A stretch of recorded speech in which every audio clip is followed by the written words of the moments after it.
Frigid cold grips most of the country. Here in San Diego, one of the driest Februaries on record. Extreme climate and what to do about it becomes the latest political battle line. San Diego was supposed to step up COVID-19 enforcement, but the data shows that didn't happen. Why did the city let public health violators off the hook? And Americans are drowning in student loan debt. How are local students reacting to a progressive push for a clean slate? I'm Mark Sauer. The KPBS Roundtable starts now.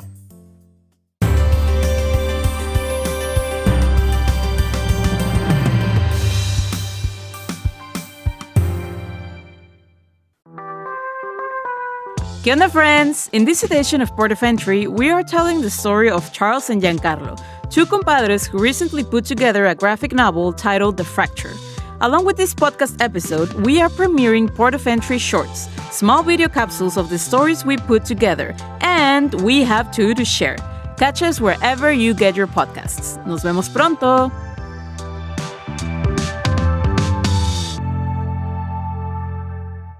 Welcome to our discussion of the week's top stories. I'm Mark Sauer, and joining me on this remote edition of the KPBS Roundtable today, Gary Robbins, who covers science and technology for the San Diego Union-Tribune, Jesse Marks, associate editor at Voice of San Diego, and Caitlin Wynn of the San Diego State Daily Aztec. Extreme weather this week is drawing even bigger headlines than the pandemic. Wide swaths of the country from south to the Midwest and beyond are suffering from record cold snow and ice.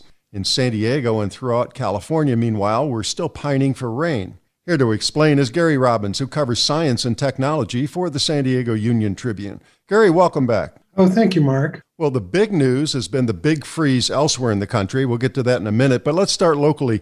We know it's been dry, but you wrote this week that San Diego is on pace to have one of the driest Februaries in 170 years. How dry is it, and what's keeping the storms away? So far, we've only had 1/10 of an inch of rain during the entire month of February, and it appears like we're not going to get anything through at least February 27th.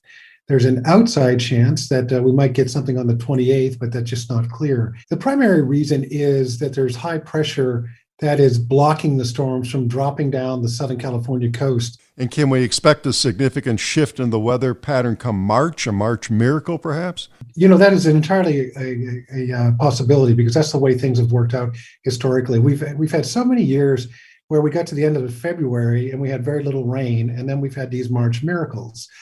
We've also had years where we had, lots of rain in January and February, but it didn't match up, to what we would normally get in an entire year. And then we got into March and then we had nothing, and then April. And so we ended up below average. So it's impossible to forecast that far out. We could have something on the last day of this month that saves us a little bit, but it doesn't look like it.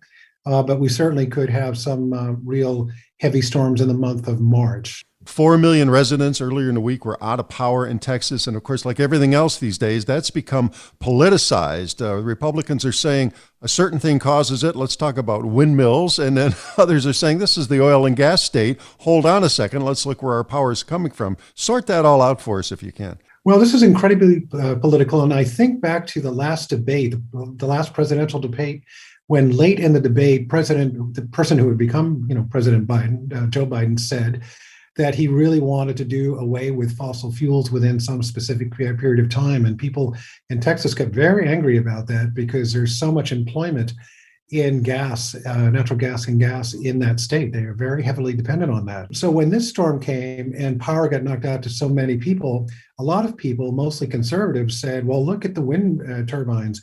They froze and stopped working, and there were problems with solar energy. But the reality is that the problems began before the storm ever got into town.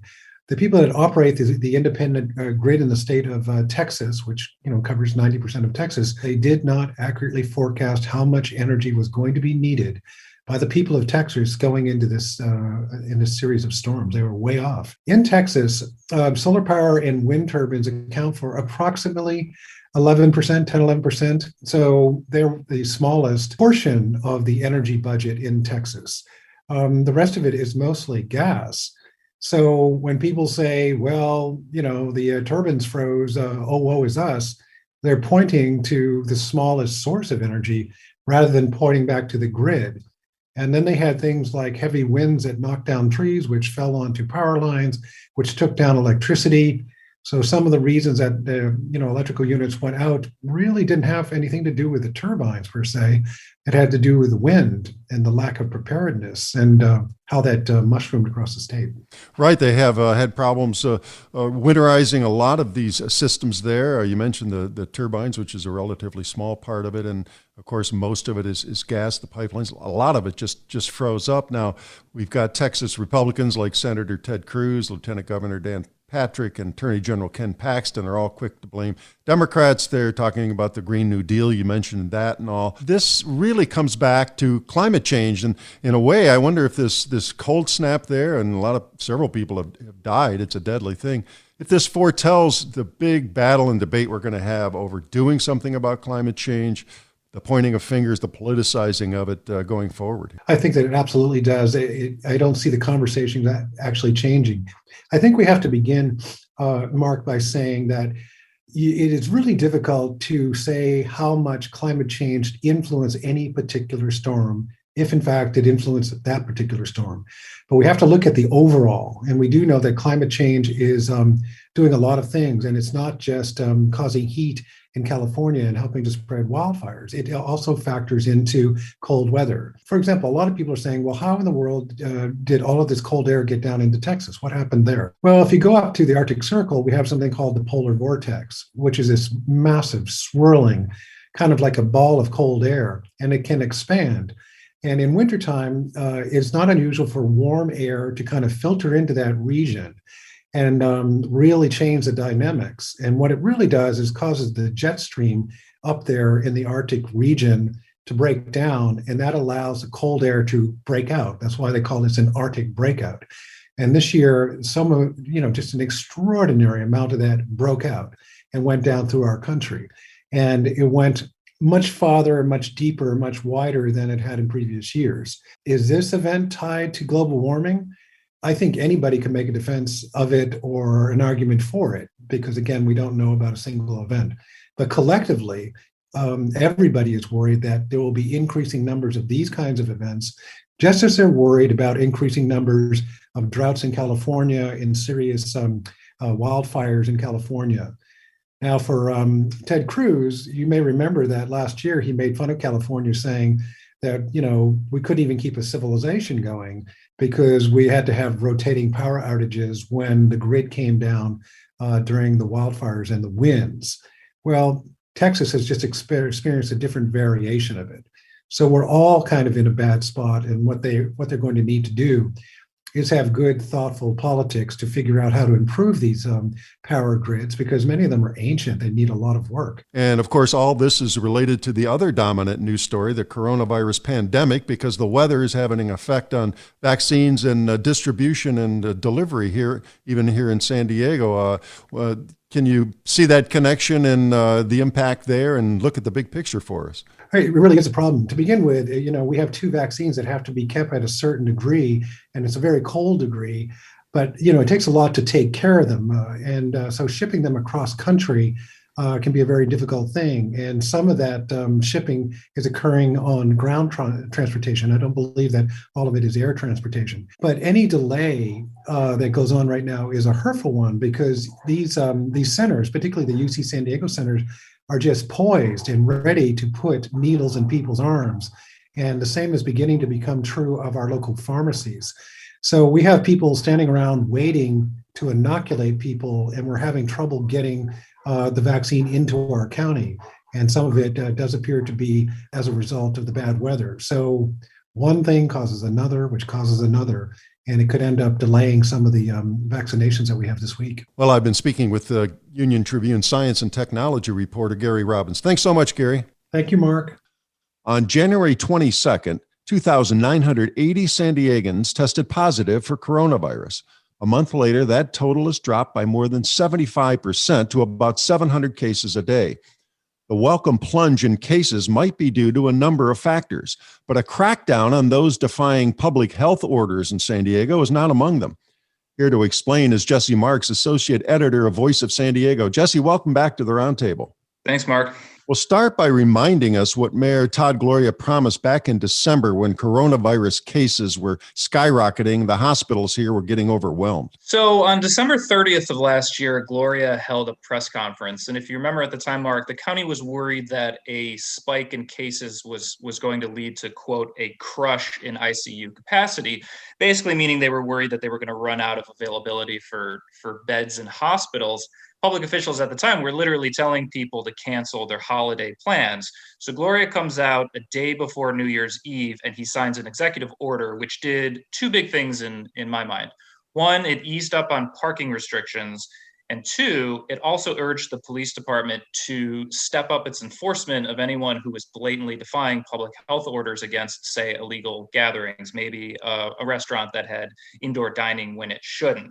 What was interesting about that is there are already a couple of state laws on the books that the police department could use to cite people. And in fact, the police department has done that over the last year. But what Gloria wound up actually doing was pointing the police department to a municipal code violation, which is basically the equivalent of a speeding ticket. And we're going to get into that in a second, but you went looking for this surge in enforcement that the mayor promised. What did you find? So I found a couple of interesting things. One, none of the COVID-related tickets that had been issued by the San Diego Police Department last year under the state law had actually been filed in criminal court. The city attorney's office hadn't actually touched them, although the city's prosecutors technically had a year to do so after the date at which the ticket was issued. So the city attorney's office won't comment on why they haven't actually filed those cases and those cases haven't materialized. But I think it's fair to speculate that the city doesn't actually believe it can win those cases because of the constantly changing guidelines around COVID. And then the second interesting thing I found was that the police department in the weeks after Gloria's executive order had only issued 5 municipal code violations, and those were primarily to businesses and managers of businesses that had been the subject to complaints from the public. One, for instance, was an indoor gym, and the others were mostly restaurants. Now, explain specifically how Gloria shifted the disposition of these cases. Because of the pandemic, the Superior Courts had a huge case backlog. We've talked about that on KPBS. And what's Todd Gloria's solution, this obscure municipal code he found? So I found the municipal code interesting because of the language that it used. It was written in the 1970s around the same time that the city was establishing a local disaster council, and it needed something to point to if people interfered in, say, an emergency.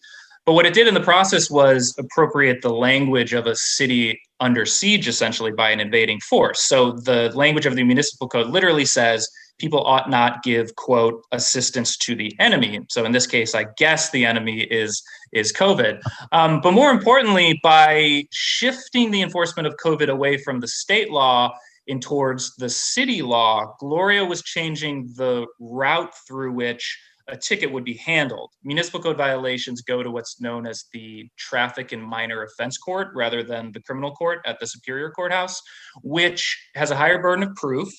And it also, as you mentioned a second ago, has a massive backlog of cases over the last year. And what's the practical effect of all this on how San Diego cops are enforcing COVID-19 code violations? I think it's fair to say what the value in what Gloria did on December 30th was go in front of TV cameras, in front of the public, and discourage the public from doing something that would potentially put the lives and well-being of other people at risk. However, practically speaking, I don't think all that much has really changed, at least not yet. In the first few months of the pandemic, police issued more than 160 tickets. But like I said before, none of those actually materialized into criminal cases that I could find. About midway through last year, the police department changed its methods. It decided that it was going to start educating people before punishing them, and it was going to reserve its enforcement for businesses at other places of gathering that had been the subject of cease and desist orders or even shutdown orders. So by sending tickets to traffic court instead of criminal court, Gloria was attempting to speed up the prosecutions and ensure that the prosecutions would actually take place. But whether they will is still an open question. Now, you interviewed some folks who've been cited for violations. What did they have to say? Yeah, those are really interesting conversations because I spoke with people separately at separate businesses, not only the owners and managers, but some of the employees, and they all told me essentially the same thing. which was that when the officers showed up to issue the tickets, they got a very strong impression that the police department was only there as a matter of show, and that they themselves didn't actually believe the business owners and managers would ever need to appear in court because of the changing rules around COVID and the fact that this is all confusing. Yeah, and not only confusing, as we said at the outset, the numbers, thankfully, are getting they're improving dramatically, and these case numbers, more and more people getting vaccinated, of course. And I wonder if the cops and the people who might be violating codes or bending the rules, they might feel like it's going to get eased or lifted here before most people get to court, and it's all kind of wink and nod. Who knows, huh? Yeah, I think that's certainly a possibility. And I think that's part of the calculation that a lot of businesses have taken. It does look like the number of cases have been trending downward, as you noted before. But crucially, the last time I checked, which was last week, none of the municipal code tickets had actually been filed in traffic court yet. There's always a bit of a time lag, but in some cases it's been 5 or 6 weeks and there's nothing that's materialized yet. What's interesting to note, though, is the people who did receive municipal code tickets said that those tickets included a court date on there sometime in May, which is 3 months from now. So who knows where we're going to actually be at in terms of the pandemic and the vaccine rollout.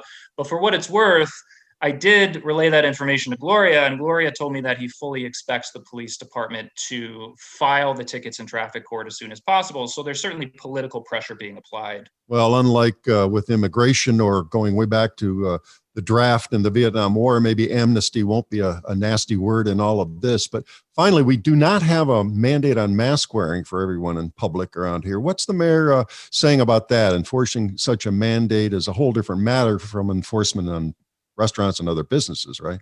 Yeah, that's true. There was some discussion last year at the city council level about a mask mandate, but it didn't go anywhere. And I don't know, honestly, Mark, if they've actually been helpful in reducing infection rates or ICU capacity. But I can tell you that Gloria said a mask mandate is still on the table, but he hopes it doesn't come to that. He said he's not convinced that punishing people individually will do all that much. For most of last year, officials, including the police, had targeted large gathering places that defied the public health orders. And that still appears to be the case today. The potential drawback, however, of that approach is that businesses might just incorporate the costs of any tickets into their costs of doing business. So then it becomes just a simple math equation, right? People will weigh the potential financial penalties, if there's even a penalty at all, against the money that they're bringing in to remain open in ways that they technically shouldn't. Right. And it's tough we've all been penalized and we're going through this thing, and it's tough to really penalize people further for what, they normally do. And it's certainly not a crime to run a business or wander around in public without a mask on your face in normal times. Absolutely. Well, I've been speaking with Jesse Marks, Associate Editor at Voice of San Diego. Thanks a lot, Jesse. All right. Thanks for having me, Mark. Now on The Finest, we examine an icon. Our Lady of Guadalupe has been a powerful symbol for 500 years, and artists have reimagined her as a source of resilience and pride. Listen now wherever you get your podcasts. Pursuing a college degree in 2021 isn't easy. Today's students face long odds even getting into a major university, with fierce competition demanding excellent grades in high school. If they can clear that hurdle, then there's the cost. It's not uncommon to get a 5 or even 6-figure student loan bill upon earning a degree. The idea of student debt forgiveness is gaining traction. It was a topic of discussion during the presidential town hall this week, and our guest is covering it for the San Diego State University student newspaper, the Daily Aztec. We welcome social media editor Caitlin Nguyen to the roundtable. Hello, Caitlin. Hi, Mark. How are you doing? Well, first off, why did you feel this was an important topic to cover for the Daily Aztec? Well, the obvious answer is lots of college students. This affects a lot of them. And San Diego State students are no stranger to student loans. And, for some students, it's the only way they can gain access to a 4-year university and get a degree.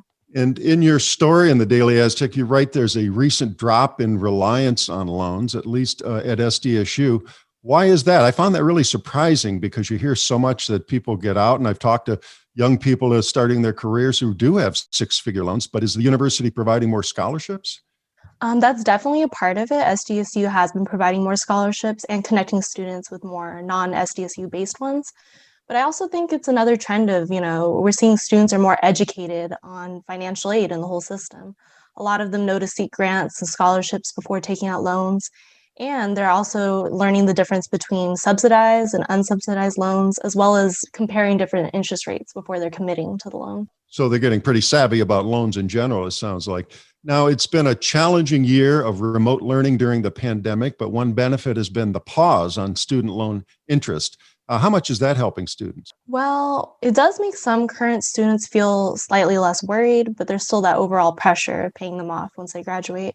And really, this pause is affecting recent graduates and SDSU alum the most because most loans aren't required to be paid off until after about a 6-month grace period post-graduation. And I've also noticed that the students I've talked to, a lot of them have had to take out more loans during the pandemic as well. So while the 0% interest rate provides some relief, students definitely could use more in terms of relief during the pandemic. Well, I mentioned in the open that there was a town hall this week, and President Joe Biden had something to say on CNN about forgiving up to $50,000 in student loan debt, and he isn't sold on the idea. We're going to play this clip, and then I want to get your reaction on the other side. I will not make that happen. It depends on whether or not you go to a private university or a public university. It depends on the idea that I say to a community, I'm going to forgive the debt, the billions of dollars of debt for people who have gone to Harvard and Yale and Penn and schools. My children, I went to a great school, I went to a state school. But is that going to be forgiven rather than use that money to provide for early education for young children who come from disadvantaged circumstances? Well, it's not a surprise that most students would be in favor of debt forgiveness. But among the people you spoke with, do they believe this might eventually happen, or is it just something politicians talk about? In terms of total student loan debt forgiveness, a lot of them are very skeptical. The ones I talked to are optimistic about that 10,000% being forgiven. But overall, from the students that I've talked to, they believe that, while this is a step in the right direction, forgiving some student loans, they believe this isn't getting to the root of the problem. A lot of them cited that they wanted more equitable and accessible tuition. And they also provided some possible solutions in terms of existing loans, so loan consolidation, loan payment extensions, and overall lowered interest, even after the pandemic. Young voters were the demographic that backed Joe Biden the most in the last presidential election. Do you think higher education and affordability played a role in that? Was that an issue for young people in that campaign? Oh, definitely, without a doubt. Those buzzwords, higher education, affordability, that definitely appealed to younger voters. And I believe that's why they, showed up. And a lot of them played a big part in getting Biden elected. Yeah, it's remarkable. I was looking back to 2016 and then comparing some of the notes just in San Diego County in 2020, and so many more young people voted, college-age students. It was remarkable. Now, how might Biden's view on student debt be received? Of course, this is all fluid. He's got to get this through Congress and even get his own party convinced in the House and the Senate. Yeah, in terms of the statements he just put out recently, I feel like, from the beginning, young voters made it no secret. They're going to hold anyone that's in the Oval Office accountable, regardless of who it is. And I know they're very skeptical right now towards Biden and if he's going to hold up to that promise, if we're going to even see 10,000 or if it's going to be even less. I know that from what I've seen and what I've heard from younger voters, this isn't being received very well. It's being received pretty poorly. There's a lot of unrest and anger, but a lot of them say they're not surprised. Yeah, well, politicians disappointing people, that unfortunately is not new at all in our society. Well, before we wrap up, let's take a big picture look at the college experience right now. It's looking like the full academic year might be done remotely. Things are looking better. The numbers are looking better, but we're a long way from home.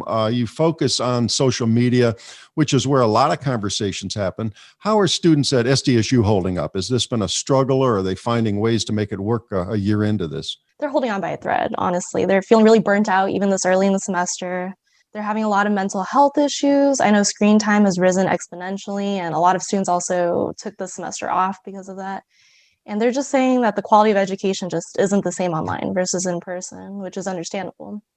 And students are still upset about the contentious decision by the University Senate to cancel spring break. They're just overall, when I do a lot of interviews, especially with angered students, they're feeling that SDSU doesn't care about them or listening to their voice. Well, so much is done on social media now because, of course, we can't be on campus. And What are students saying to each other in the back and forth, not just in terms of loans, but also value for this lost year? Are they getting their money's worth and schooling remotely instead of being on campus? And what does the conversation look like as you interview people yourself and you see the back and forth on social media? Yeah, I mean, there's been a lot of talk about, I regret applying to SDSU. I regret choosing to go here instead, because we've heard a lot from other CSUs and other UCs and how they're dealing with COVID right off the bat. And I mean, in terms of other reactions, like Gen Zs are they're very into memes. We've seen a lot of memes about it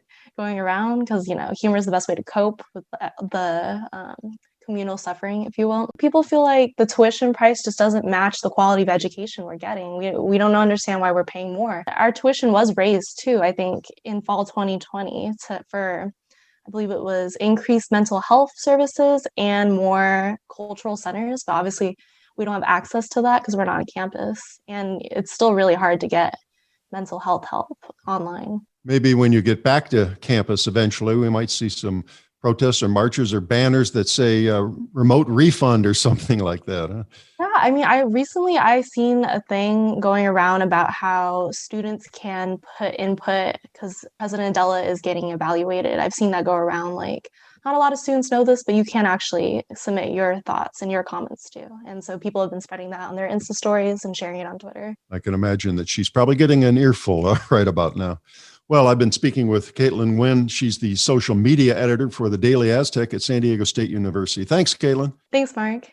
That wraps up our discussion of the week's top stories. I'd like to thank my guests, Gary Robbins of the San Diego Union-Tribune, Jesse Marks, a Voice of San Diego, and Caitlin Nguyen of the San Diego State Daily Aztec. You can find all the stories we discussed on our website, kpbs.org. I'm Mark Sauer. Thanks for listening, and join us again next week on The Roundtable.